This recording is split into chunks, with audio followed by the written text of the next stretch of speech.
화학 연력학하고 그다음에 화학 평형에서 또 꼭 알아야 되는 컨셉 중에 하나가 바로 액티비티, 활동도입니다. 원래 표현은 액티비티고요. 우리말 번역 활동도라고 표현하는 건데 이건 뭐냐면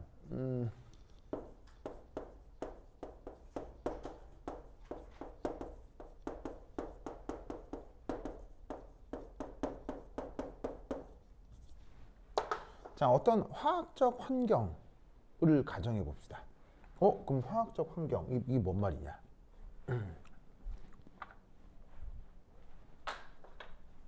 바로 예를 들어 용매,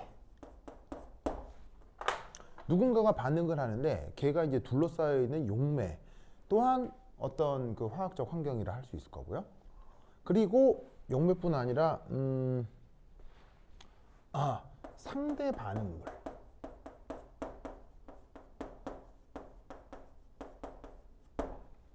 어떤 물질이 뭐 반응을 하는데 그 녀석이 뭐 예를 들어서 똑같은 녀석이긴 하지만 그게 똑같은 A란 물질인데 걔가 B랑 반응할 때와 C랑 반응할 때 이게 상황이 같겠어요, 다르겠어요?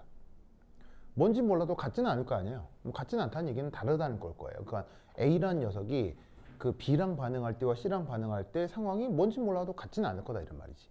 그런 모든 것들이 또 하나의 화학적 환경이 되는 거예요. 상대 반응물이 누구냐 하는 것도. 그리고 이제 그 녀석의 반응이 진행되는 온도 조건. 고온 조건에서 진행되느냐, 아니면 저온 조건에서 진행되느냐. 그다음 현재 그 녀석에 이제 뭐도 영향을 줄 수 있냐면 바로 농도. 그 녀석이 조금 있느냐, 적게 있느냐, 이런 것들에 따라서 굉장히 반응이 다양하게 나타날 수가 있다는 얘기죠. 다양하게 나타날 수 있다는 얘기죠. 저거 무슨 말인지 아시겠어요? 저거 이해하시겠어요? 그래서 이게 어떻게 되냐면 어떤 화학적 환경에서 특정 물질의 실제적 반응성, 이걸 뭐라고? 활동도라고 합니다.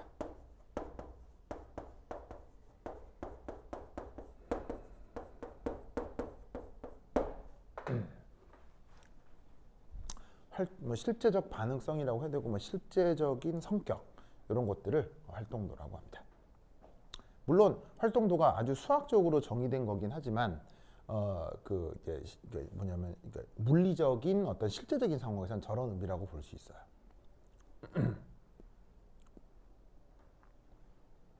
자, 예를 들어서 소금 알죠? 소금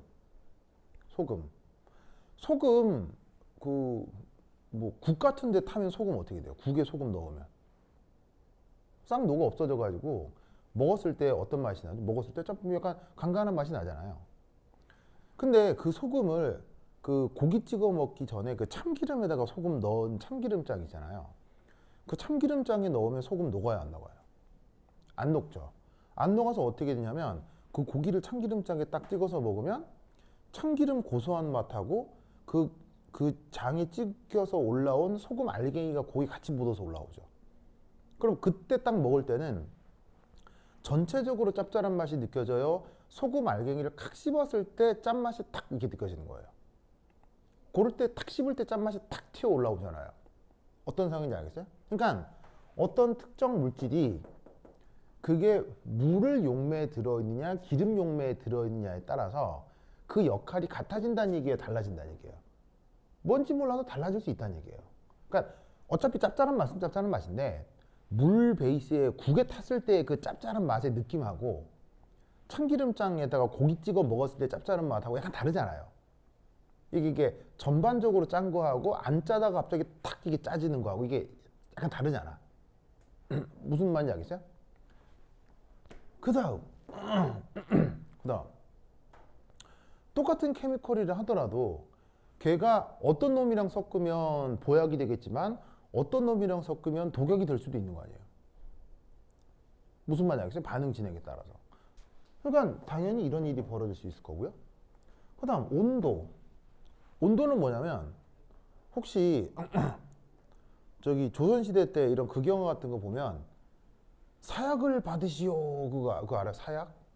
사약 알아요? 사약? 이거 잘 모르는데 이게 약은 이제 뭐 드럭 라고 해도 되고 아니면 케미컬이라고 해도 되고 이 사자가 무슨 말이야 사자? 사자가 뭐예요? 어? 여기 사자가 무슨 사자예요?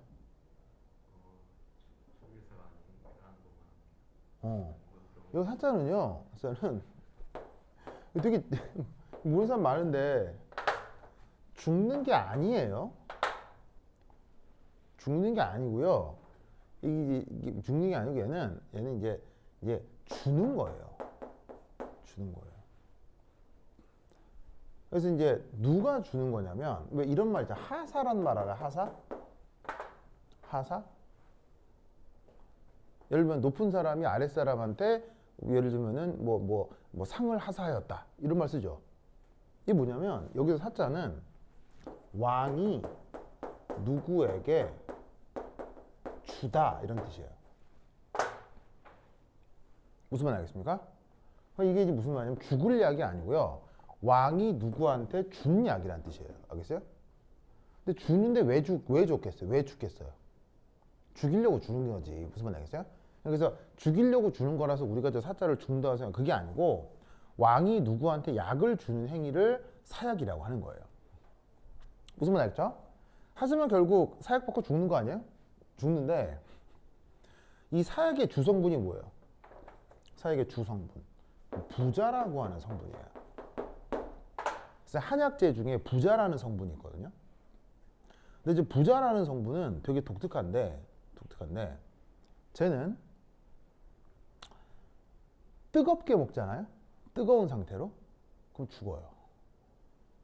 근데 차갑게 먹잖아요. 차갑게 먹으면 보약이 될 수 있어요. 신기하죠? 신기하죠? 그래서 사약이라고 하는 건 그 받는 대상을 보통 죽이려고 하는 거잖아요. 그래서 저 사약이라고 하는 건 차가운 상태로 내려오겠어요? 따뜻한 상태로 내려오겠어요? 무슨 말인지 알겠죠? 그럼 잘 봐. 똑같은 물질인데 뭐에 따라서? 온도에 따라서 상황이 같아져요? 달라져요? 달라지죠. 그런 일이 벌어질 수 있다는 얘기예요. 무슨 말인지 알겠죠? 이해하겠습니까? 그 다음 농도. 뭐 사실은 뭐 이 말고도 뭐 더 있을 수는 있겠지만 이런 것들이 대부분이긴 한데 농도는 또 뭐냐면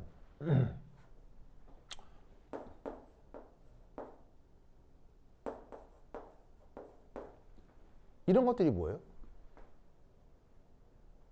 이런 것들을 우리가 양이온, 음이온, 양이온, 음이온이라고 해서 이런 걸 우리가 염이라고 하잖아요. 그죠? 얘네들은 우리가 저농도일 때 어떻게 되냐면 짠맛이 납니다. 맞죠? 물속에 바닷물 속에 녹아있는 게 이거하고 이거거든요. 우리가 딱 먹을 때 짜다 하는 게 요거나 요 둘 중에 하나인 거야. 알겠어요? 보통 이게 더 강하긴 하지만 무슨 말 알겠죠? 놀라웠게도 이게 고농도가 되면 어떻게 되게 해요? 고농도가 되면 어떻게 되게 해요?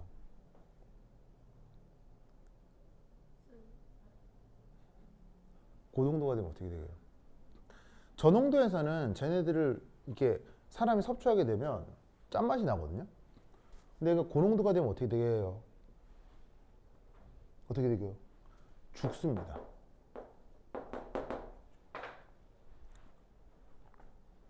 죽습니다.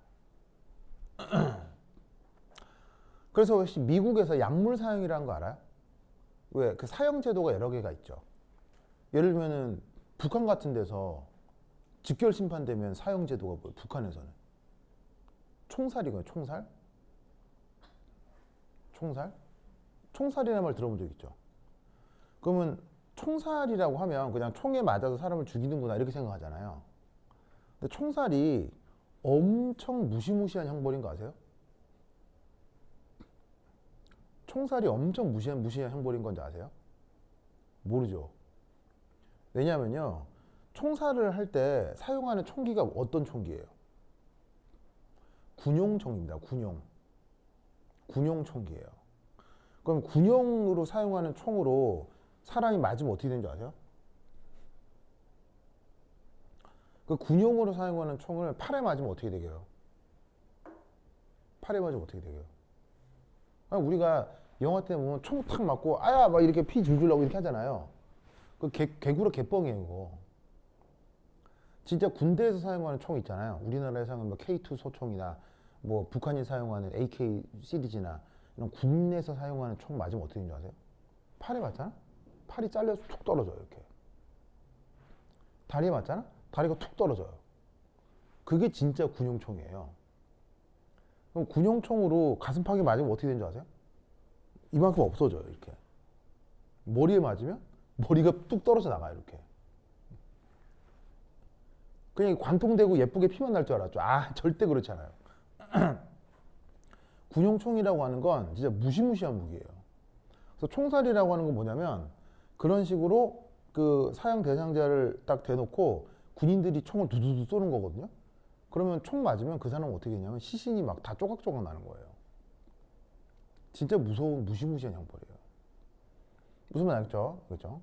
그래서 이제 총사령을 하는 나라도 있고, 그 다음에 이제 무슨 끈에다가 사람 목을 매다는 교수형도 있고, 등등 여러 가지. 그 다음에 미국에 있는 또 전기의자형이 있죠. 전기의자. 전기의자 알아요? 전기의자 알아요? 전기의자는 사형 대상자를 의자에 묶어놓고 거기에 전기에 감전을 시키는 거예요. 그러면 고에너지 전기를 감전시키면 지지직 하면서 이제 타 죽는 거죠. 무슨 말 알겠어요? 그런 방법도 있고, 바로 또 하나가 약물 사용 방법이 있어요.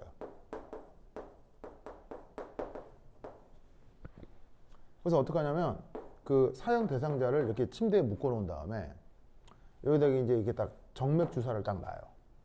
정맥 주사가 이제 어디에 연결되어 있냐면 하나, 둘, 셋, 넷. 보통 4개에 연결이 돼 있거든요. 4개. 약 4개가 연결되어 있어요. 그럼 약 4개가 하나, 둘, 셋, 넷. 그래서 이게 스위치 온 하면 순차적으로 첫 번째, 두 번째, 세 번째, 네 번째 약이 순차적으로 이렇게 들어와요. 그래서 이 사람이 이제 죽는 거예요. 첫 번째 약은 뭘까요? 상목 씨. 첫 번째 약은 뭘까요? 첫 번째. 퍼스트. 뭘까요? 첫 번째 약은.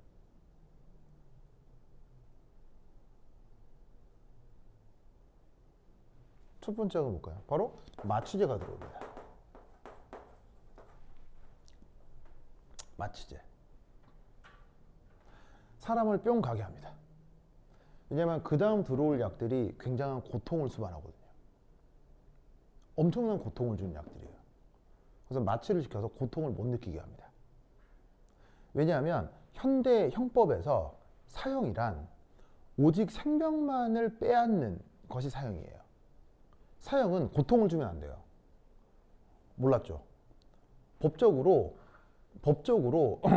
현대 그 그냥 프랑스 대혁명 이후로 그 국가에 의한 형법은 절대로 그 대상자에게 신체적인 고통을 가하면 안 돼요. 그래서 사형이 이루어져도 고통을 주면 안 되는 거예요. 그래서 첫 번째 마취제가 들어와요. 알겠죠? 두 번째가 이게 핵심인데, 그 다음 세 번째 약은 간을 정지시키는 약이에요. 간을 파괴시키는 거예요. 그리고 네 번째 약은 폐를 정지시키는 약이에요. 신체에서 간하고 폐가 정지되면 그냥 끌로 죽는 거거든요. 근데 사실 이 두 번째가 완전히 다 죽여요. 두 번째가 뭘까요? 첫 번째가 마취제가 들어오고, 그 다음에 이 사람 뿅 간 다음에 두 번째 약이 들어와요. 사실은 세 번째, 네 번째는 필요도 없어요. 사실 세 번째, 네 번째는 일종의 확인 사살이랄까? 확인 사살? 사실 필요 없고 이미 여기서 끝나요, 그냥. 이게 뭘까요? 참 뭘까요?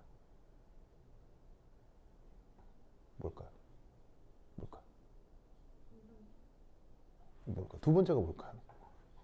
바로 포화 KCl 수용액이에요. 아까 얘기했잖아요. 그 정도면 죽는다고. 뭔 말인지 알겠어요? 즉 소금을 먹는데 소금을 너무 고농도로 먹으면 진짜 죽을 수 있어요. 왜? 왜? 왜죠? 성국씨 왜일까요?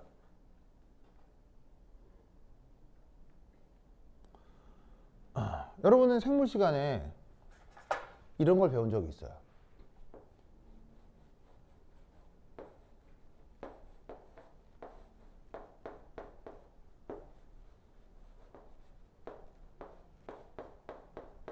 이런 거 배운 적 있죠?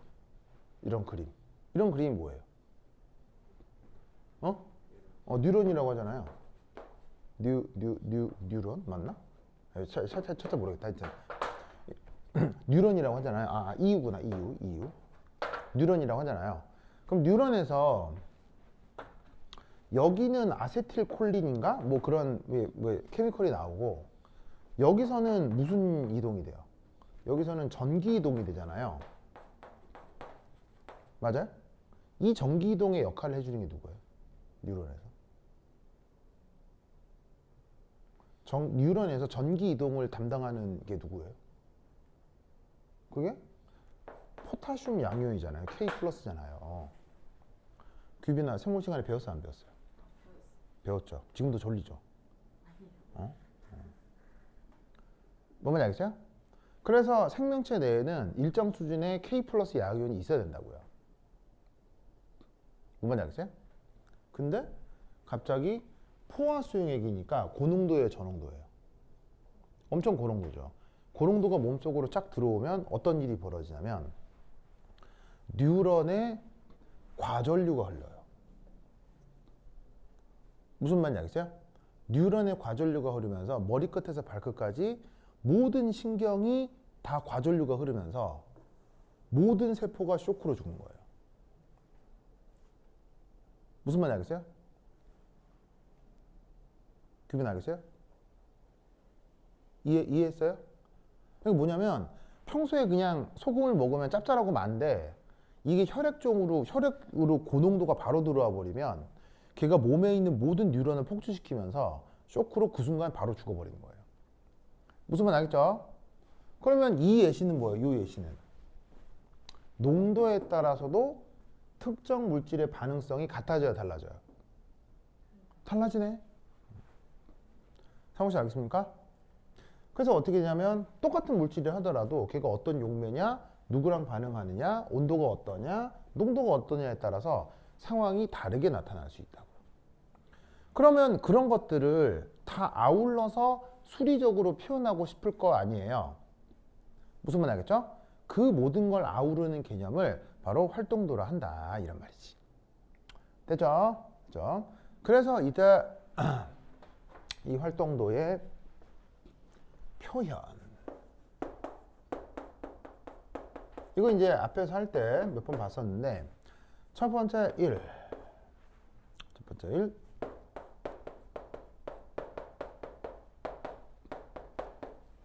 기체상 반응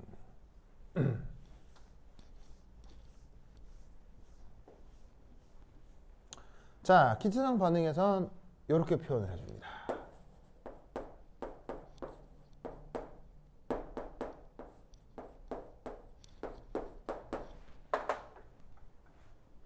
저렇게 표현을 합니다.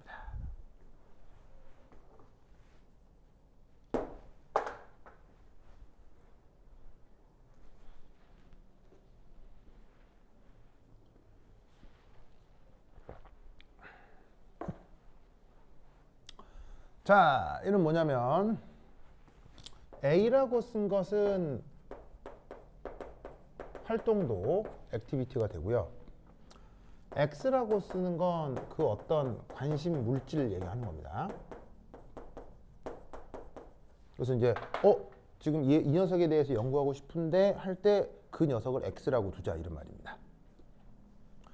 이때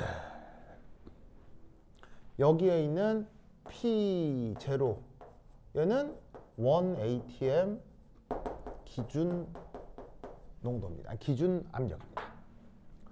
그것에 대해서 여기에 있는 px는 그 녀석의 부분압이고요. 그 다음 여기에 있는 감마 x 이 녀석을 활동도 계수라고 합니다. 활동도 계수.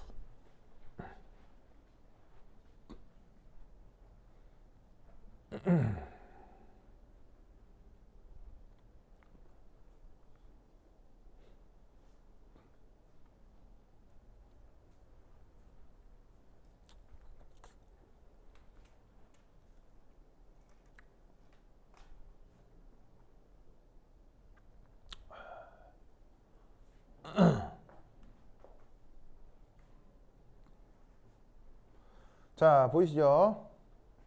자, 저 표현 방법 기억하세요. 표현 방법.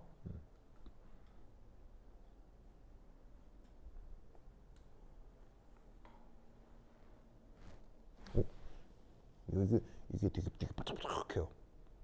바짝바짝한데 이게 어이씨, 되게 고급스럽다. 좋아. 좋아. 자, 됐죠? 이때 여기에 있는 이 부분압이 바로 해당 물질의 농도와 개념적으로 같죠.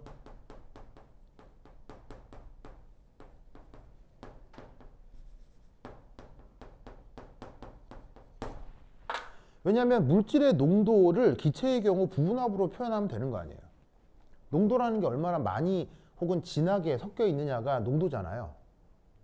무슨 말인지 알겠죠? 그럼 기체 혼합물에 대해서는 부분압이 바로 농도를 대신할 수 있다 이런 얘기인 거죠. 맞죠? 알겠어요? 알겠어요? 그러면 알겠죠? 그럼 이때 여기에 있는 이 활동도 계수 얘는 뭐냐면 바로 이겁니다. 농도를 제외한 요 활동도에 영향을 주는 모든 것입니다. 그거를 저기에 활동도 계수에 다 때려 넣은 것입니다.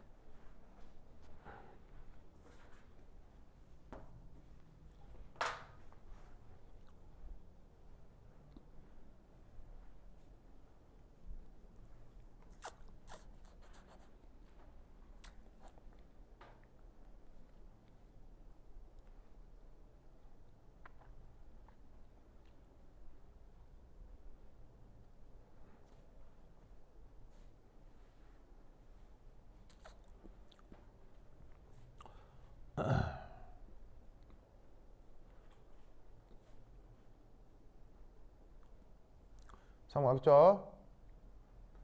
상호 이해했어요? 좋아. 자, 그 다음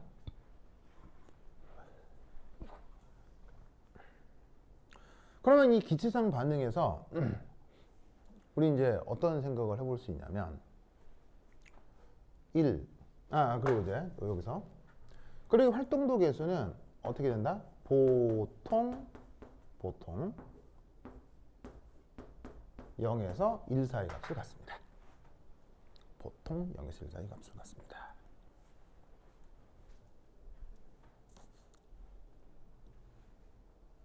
음수는 절대로 안 되는데 아주 특별한 경우 1보다 커질 수도 있습니다.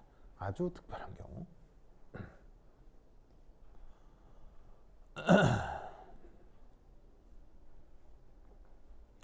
자, 그러면 저 활동도 표현을 이용해서 뭐를 해보고 싶으냐면 기체상 반응에 대해 기체상 반응에 대해 표현 이렇게 되고 기체상 반응에 대해서 이 제목을 어떻게 쓰지? 기체상 반응에서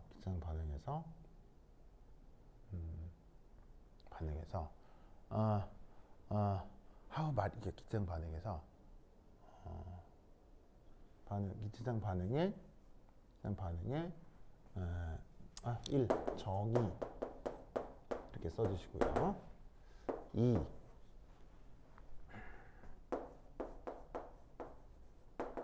케미컬 포텐셜. 그럼 얘를 활용해서 케미컬 포텐셜을 어떻게 표현하느냐? 바로 이겁니다. 첫 번째 1 아이디얼 가스. 얘가 이상기체라고 하면 케미컬 포텐셜을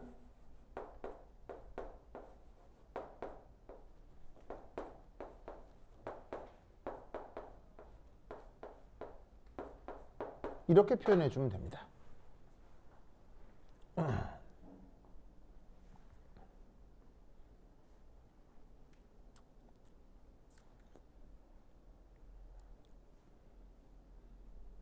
그래서 이 표현은 앞서 계속 봐왔던 거죠.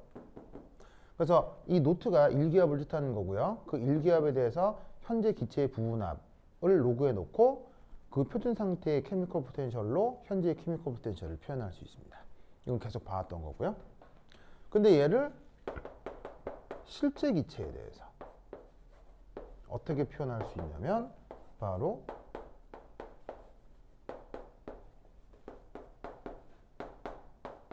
한 다음에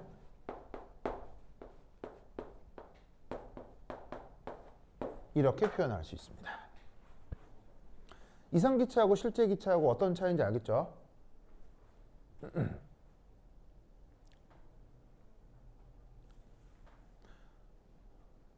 규빈이 알겠어요? 뭐가 딱 들어간 거예요, 새롭게? 활동도 계수가 들어갔죠?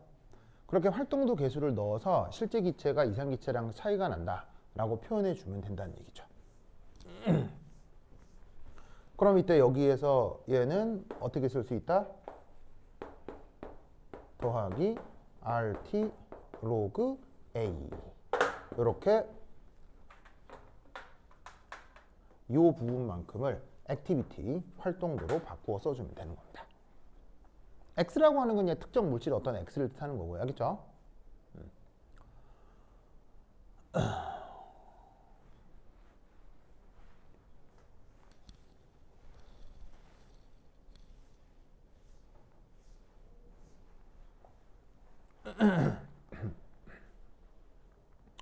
아이고.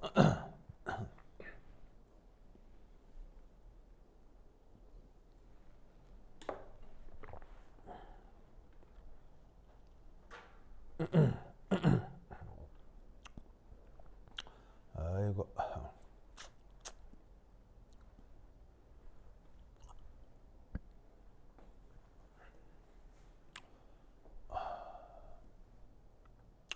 됐죠? 그죠? 자, 그 다음.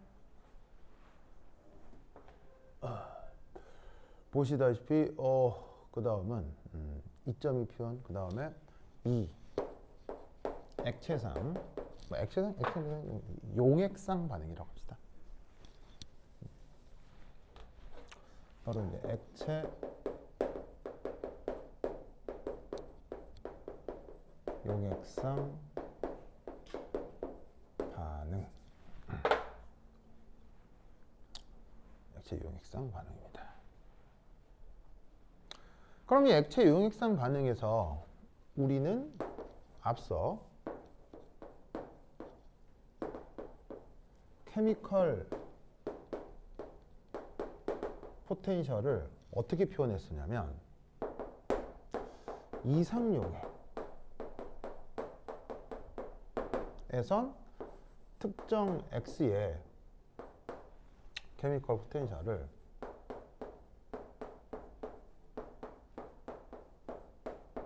이렇게 표현했었거든요.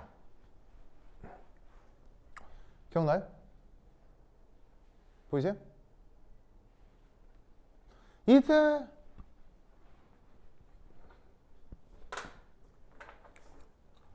이 소문자 X로 표현한 얘가 뭐였죠? 바로 몰분율이었어요. 몰분율. 그렇죠? 몰분율. 상호씨 오케이? 몰분율, 몰분 이상용의 계산.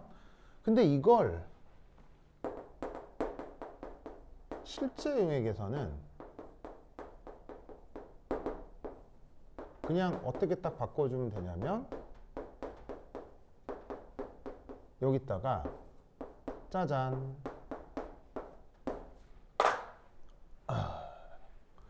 요거를 또 딱 추가해 주면 된다. 저게 뭐냐면 아까 언급했던 바로 활동도 계수요. 그래서 용액중 반응에서는 이것을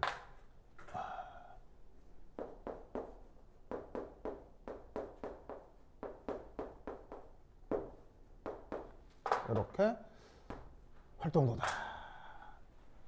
이렇게 표현을 해주면 된다 이런 말이죠.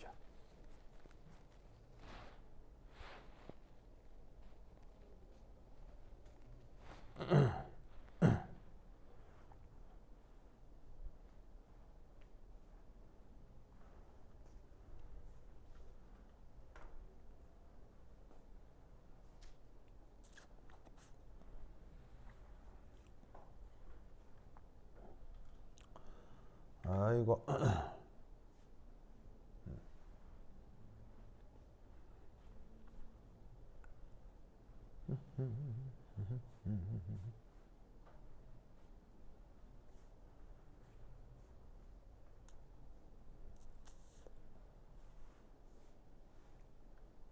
알겠죠? 알겠죠?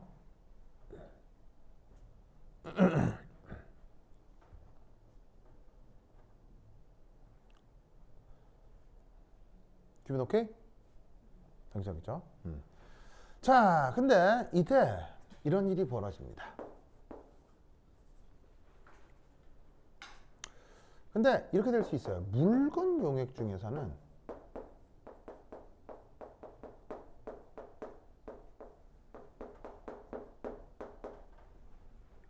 바로 몰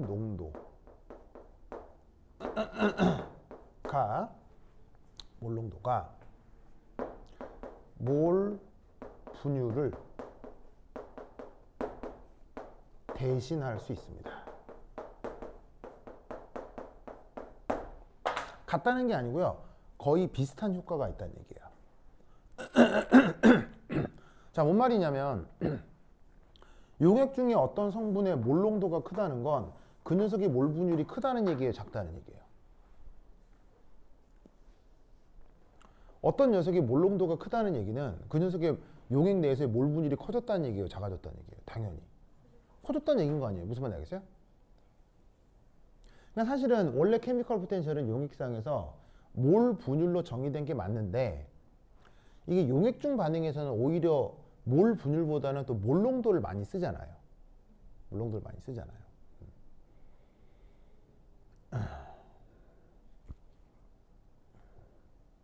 그래서 이때 여기서 바로 어떤 녀석의 용액중 케미컬 포텐셜은 편의상 자, 근사적으로 이렇게 표현을 할 수가 있어요.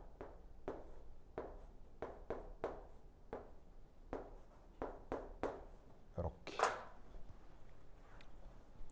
그래서 아래쪽에 있는 건 뭐냐면 원몰 기준 농도예요. 그리고 요 위에 있는 얘가 그 현재의 주어진 그 상태의 몰 농도가 됩니다. 그래서 이제 원래는 몰 분율인데 몰 분율하고 몰 농도가 그냥 비슷한 컨셉이니까 편의상 몰 분율을 저렇게 몰 농도로 바꾸어서 종종 표현을 해줍니다.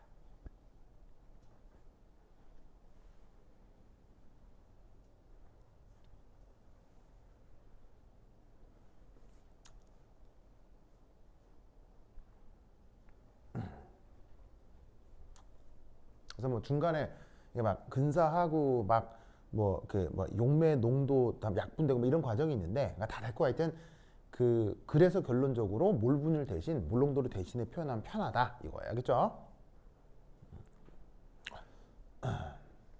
아시겠습니까? 이때 감마 x가 뭐라고요? 감마 x가 아까 말씀드렸다시피 활동도 개수라고 했고 보통 어디서 어디 0에서 1 사이 보통 나타나는 경우다.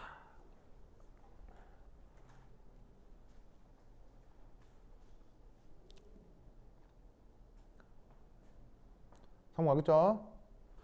그래서 이때 자, 표현은 됐고요. 그 다음 여기 줄게요. 해준다. 8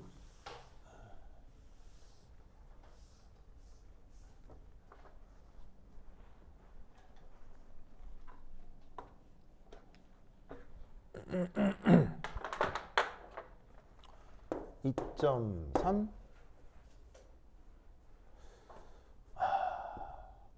어떤 경우건 어떤 반응에서건 이게 활동도가 1로 일정한 물질들이 있을 수 있습니다. 이걸 알아두는 게 아주 중요합니다. 저기 이제 굉장히 앞으로 자주 나오거든요. 그래서 이제 사실은 앞선 시간까지는 매우 물리학적이고 수학적이라 할 수 있는데 지금부터 이제 되게 화학 어떤 고유의 계산 방식들이 나올 거고요. 그때 사실은 활동도 하면 지금 저기 있는 저 부분을 기억해 두는 게 중요합니다. 항상 활동도가 뭐인 거? 1인 거. 알겠죠? 그러면 그게 누구냐?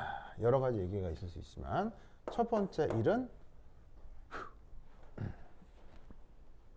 바로 시스템과 섞이지 않는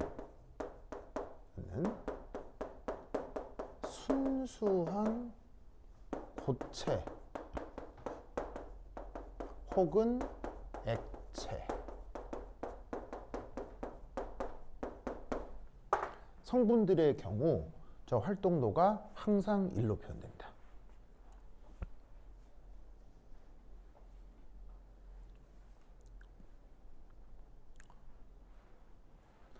자, 활동도의 의미가 뭐라고 했었냐면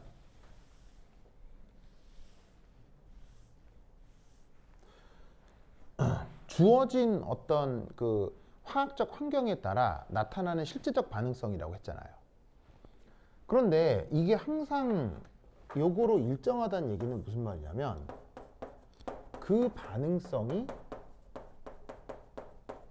항상 일정하게 나타난다는 뜻인 거예요. 그럼 몇 가지 예들이 있을 수 있는데 첫 번째가 뭐 이런 거예요. 수용액 중인데 바닥에 HCl 침전 혹은 앙금이 바닥에 깔려 있다고 칩시다.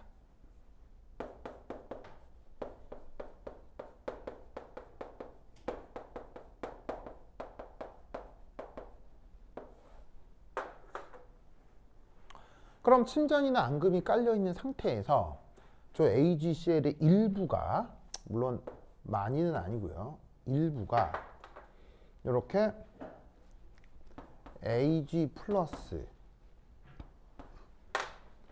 혹은 Cl 마이너스로 왔다 갔다 이렇게 물속으로 녹았다가 뭐 이럴 수 있거든요. 근데 저 앙금 상태에서는 AgCl이 물속으로 녹아 들어오는 것이 아주 극소량이기 때문에 AgCl 일부가 물속으로 녹아 들어오건 말건 이 AgCl이라고 하는 이 침전 이 내부의 화학적 환경은 변함없이 일정하다라고 생각해 볼 수가 있는 거죠. 이럴 경우 침전과 앙금처럼 수용액과 섞이지 않는 이런 고체가 바로 뭐가 된다? 활동도가 1이 됩니다. 일부가 Ag 플러스 Cl 마이너스 형태로 물속으로 녹아 들어갈 수는 있는데 그래도 AgCl이라고 하는 저 내부의 고체 성분이 영향을 받지 않기 때문에 AgCl 고체의 활동도를 1로 정해주는 겁니다. 기분 나겠죠? 알겠죠? 그 다음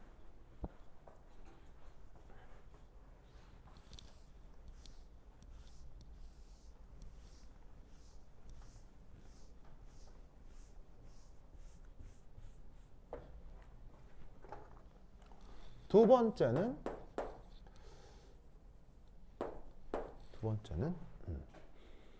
뭐 이런 거예요.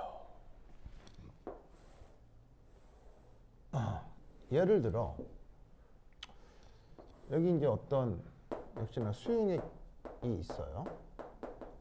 있는데 여기에 액체 수은이 있어. 액체 수은이 있어. 그리고 외부에 도선이 있는데 이 도선으로 이렇게 뭐 마이너스 극이 이렇게 연결돼 있다 치자 이런 말이에요.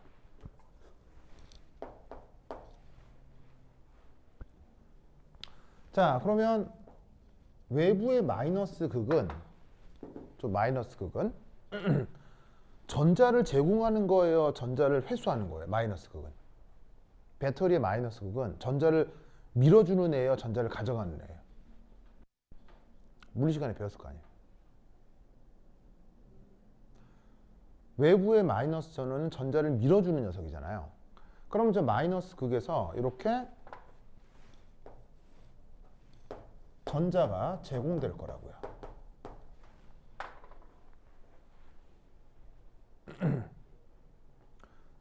그러면 이 전자가 수은 쪽으로 이동을 하겠죠? 그럼 여기서 어떤 일이 벌어질 수 있냐면 누군가의 예를 들면은 어떤 M이라는 녀석이 전자를 받아 M이 되는 뭔 일이 벌어질 수 있다? 환원 반응이 가능할 수 있죠.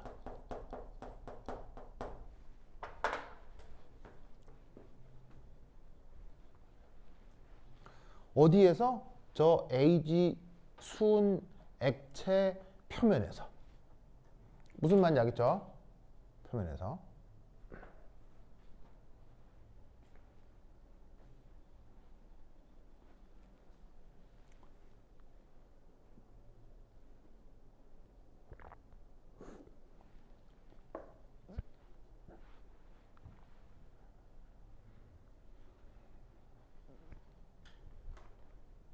그래서 외부에서 공급된 자유전자가 수은 액체 표면에 배치가 될 텐데 그 액체 표면에 수은 액체 표면에 배치된 자유전자가 수용액 중에 어떤 양이온을 만나서 그 녀석을 환원시킬 수 있다 이런 말이에요. 성우 씨 이해했어요? 규변에 이해했어요? 이해했어요? 자, 저게 가능한 게 수는 아시다시피 금속이에요, 비금속이에요? 수는 금속이잖아요. 금속이니까 저렇게 외부 자유전자의 통로가 될 수 있다고요. 기분 나겠죠? 그러면 이때 여기서 우리는 어떤 생각을 할 수 있냐면 이런 식으로 표면에서 산화환원 반응이 일어나건 말건 바로 내부, 수은 내부의 화학적 환경은 변하겠어요? 일정하겠어요? 일정하다는 얘기죠. 외부에서 공급된 전자가 수은 표면에서 누군가를 환원시키기 때문에 수은 내부가 변할 일은 없다 이런 얘기인 거죠. 삼목 알겠어요? 그러니까 수은 내부가 변하지는 않기 때문에 수은 자체의 물리적 성격이 변할 리가 없다는 얘기예요. 그래서 저 경우 수은의 활동도도 1이다.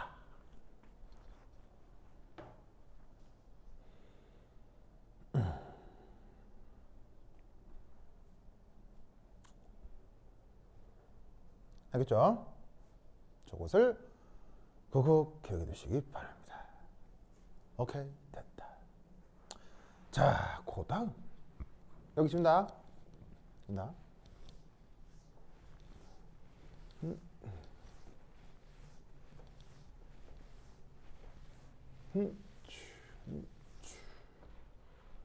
자, 그 다음 두 번째. 자, 두 번째 시는 요겁니다. 묽은 용액 중 용매. 묽은 용액 중 용매.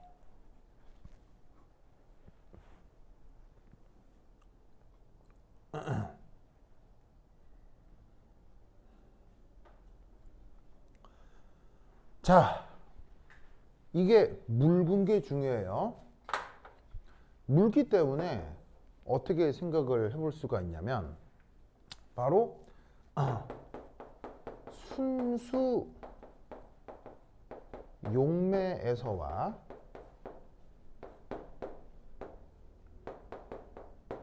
용액 중 용매 성분의 조성은 큰 차이가 났겠어요? 아주 비슷하겠어요? 비슷하게 나타날 거라는 거예요. 무슨 용액이니까? 묽은 용액이니까. 아시겠습니까? 알겠죠? 알겠죠? 그러니까 용질이 들어와서 용액이 돼도 용매는 거의 비슷하게 순수한 상태인 거 아니에요. 어떤 상황에선 묽은 용액에선. 아시겠죠? 그래서 이것으로부터 우리는 어떤 생각을 하냐면 성격이 거의 비슷하겠구나. 그래서 그 용매 성분의 활동도를 근사적으로 1로 표현해 주는 거예요. 용액일 때하고 화학적 성격이, 그러니까 순수 용매일 때하고의 화학적 성격이 거의 달라지지 않았을 테니까.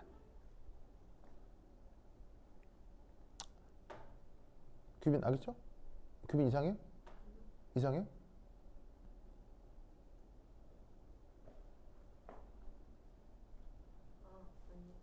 알겠어요? 용질이 극도로 조금 들어온다고 쳐보자. 예를 들면 100만 분의 1 정도로. 그럼 용질 성물이 100만 분의 1 정도로 들어오면 용매 입장에서는 용질이 들어왔는지 안 들어왔는지 별로 변화가 없을 거 아니에요.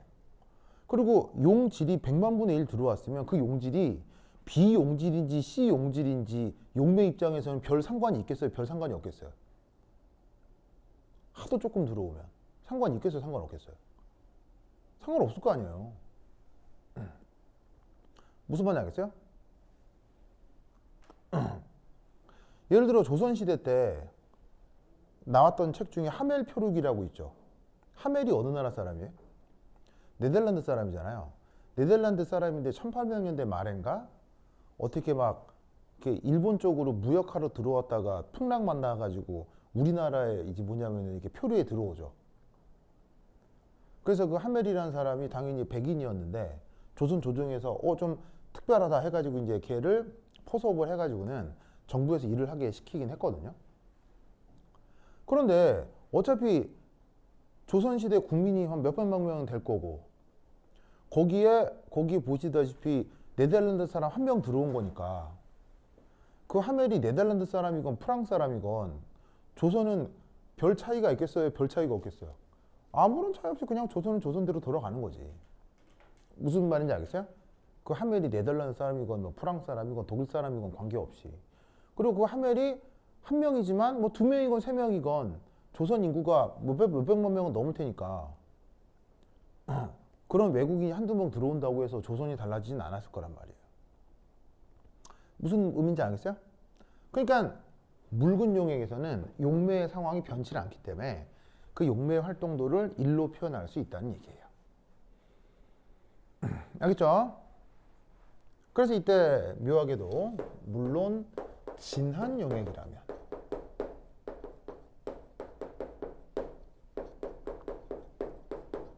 요 용매의 활동도가 1이 아닐 수도 있습니다. 그러면 농도가 진해져 버리면 이때부터는 어떻게 되겠어요? 용질이 많이 들어온다는 얘기고, 용질이 많이 들어올수록 용매의 화학적 성격도 변할 수 있다는 얘기죠. 맞아요? 그럴 경우에는 그 용매의 활동도를 1로 둘 수가 없다는 얘기입니다. 이해했죠?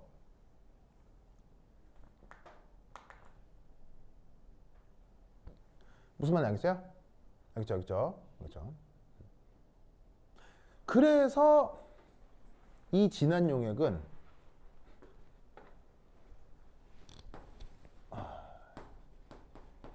연구가 거의 되어 있지 않습니다.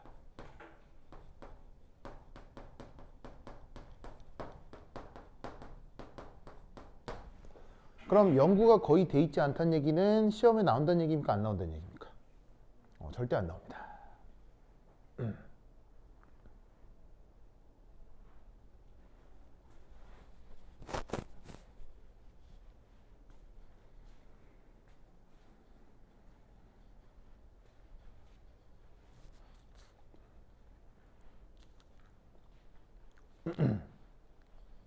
아시겠죠?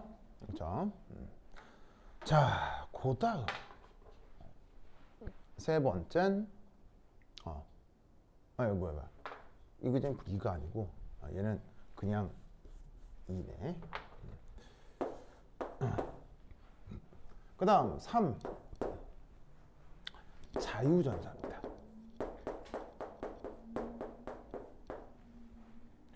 자유전자의 경우 역시 항상 활동도를 1로 정해줍니다.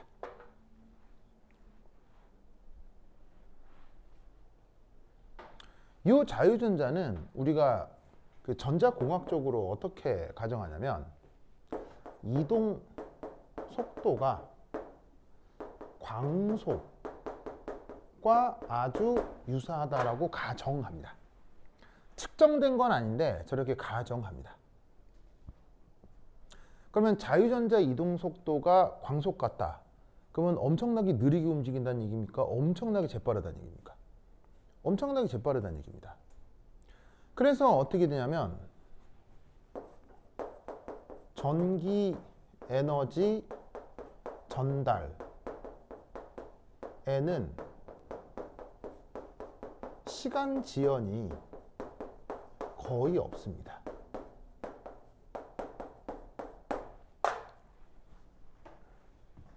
시간 제한이 없다는 얘기는 저기 가정용 집에 가면은 저기 전기 에너지 주는 저 돼지 콧구녕 있잖아요. 돼지 콘센트. 집이나 집에 그 전기 콘센트 있죠. 거기다가 콘센트 딱 꽂으면 TV 언제쯤 나와요? 딱 꽂고 한 3박 4일 지나야 TV 나와요? 꽂자마자 나와요? 무슨 말인지 알겠죠? 무슨 말인지 알겠어요? 이유가 뭐냐면 그 자유전자의 이동 속도가 거의 광속에 가깝기 때문이다 라고 저렇게 가정을 하는 거예요. 아시겠죠? 그럼 이 자유전자가 화학에서는 어디서 나타나냐면 보통 산화 혹은 환원에 관여하는 전자, 그게 자유전자인데 뭐 예를 들어 뭐 이런 반응이 있을 수 있다는 얘기예요. 자, 이런 반응식 뭐 충분히 있을 수 있죠.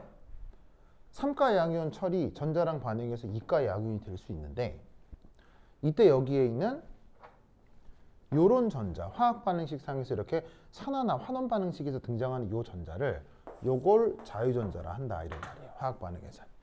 그러면 저런 녀석 같은 경우는 활동도를 어떻게 돌아? 1로 돌아. 기억나겠죠? 알겠죠? 이 논리를 꼭꼭 기억해 두시기 바랍니다.